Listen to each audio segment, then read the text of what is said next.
Hello guys, welcome back again sa ating YouTube channel no, The Action Man. Una sa lahat, may grab shoutout po sa lahat ng mga kakamping at sa mga hindi man mga kakamping. Kung interesado ka sa video ito, patapusin mo na hanggang dulo at huwag nyo nang kalimutan na i-like at i-share ang ating video para malaman naman ng iilan sa ating mga kababayan na nagtutulog-tulugan sa katotohanan. So muli naman nagbabalik ang nag-iisa nyong host na si The Action Man para magbigay ng komentaryo at reaction sa mga mainit ng issue ng bayan. So ito ho mga ka-action, mga kakamping, no, may gusto lang ho ako na i-share sa inyo. Ano naman kaya ang masasabi nito na Total Queen? Sino ba si Total Queen? Si Vice President Sara Duterte. Ano naman kaya ang magiging reaction niya nito about sa panawagan ni Mig Zubiri, ni Senador Mig Zubiri? Na pabalikin o ipauwiin na lang ang ambasador ng Chinese dito sa Pilipinas. Ibalik na lang daw sa China. Dahil nga po sa walang action na ginawa itong ambassador ng China dito sa ginagawa ng mga pambababoy ng mga Coast Guard nila doon sa West Philippine Sea, no? Sa mga na kung saan nga po itong ating mga volunteer na atin ito ay hindi na po nakatuloy ng kanilang pagbibigay ng kanilang mga relief goods para sa ating mga maliliit na mga fisherman sana, no? So, ito may panawagan po siya kay Mr. President Bongbong Marcos na pauwiin na lang. Tama po 'yun. Dapat mag-action na po talaga ang Senado, 'di ba? Kasi nakakaano naman po ito napaka-linaw na po na hindi po sila seryoso sa mga pinag-uusapan nila, kung ano-ano man ang mga pinag-uusapan nila.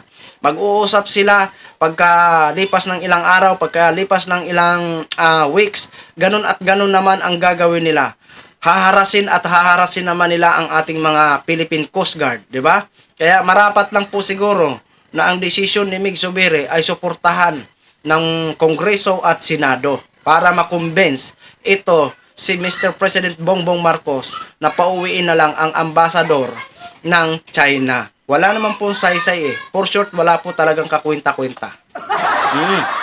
Di ba? Nakakainis at nakakainsulto lamang na sarili nating bakuran, tayo patuloy ang tinataboy.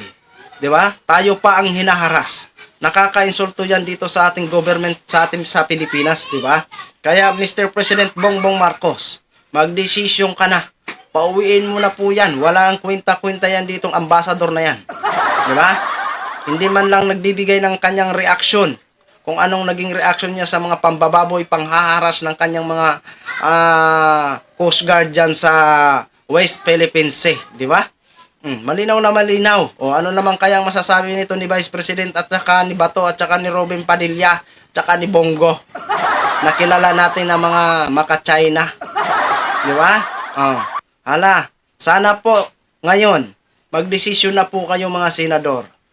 Robin Padilla, sana po mag-react ka naman na kumakampi ka sa Pilipinas. Dahil alam mo naman, nakikita mo naman at naririnig mo naman Sinit Bato at Bongo na talagang talamak na ang panghaharas ng mga China na yan dyan sa sarili nating bakuran. Ngayon po namin malaman kung kayo po ay may reaction dyan na magiging kakampi kayo ni Mig Zubiri para isulong na palayasin o pauwiin na itong ambasador ng China doon sa kanilang lugar, doon sa kanilang bansa. No? Nakakairita na po ito mga ka-action at nakakabahala na po ito. Hindi po makakagalaw ang ating mga maliliit na mangingisda doon sa West Philippine Sea dahil sa sobrang takot kung ano ang mangyayari sa kanila kapag maglaot sila doon ng hindi sila safety, di ba? Kaya panahon na siguro na magkaisa po kayo dyan sa Malacanang para desisyonan ang bagay na ito. Para din sa atin itong lahat. Para sa ikakatahimik natin lahat. So yun lang ho mga ka-action, mga kakamping, nogin share ko lang ho sa inyo. Maraming salamat po sa ating mga viewers Luzon, Visayas at Mindanao all over the world. Ako po ang inyong lingkod si The Action Man. Have a good day everyone.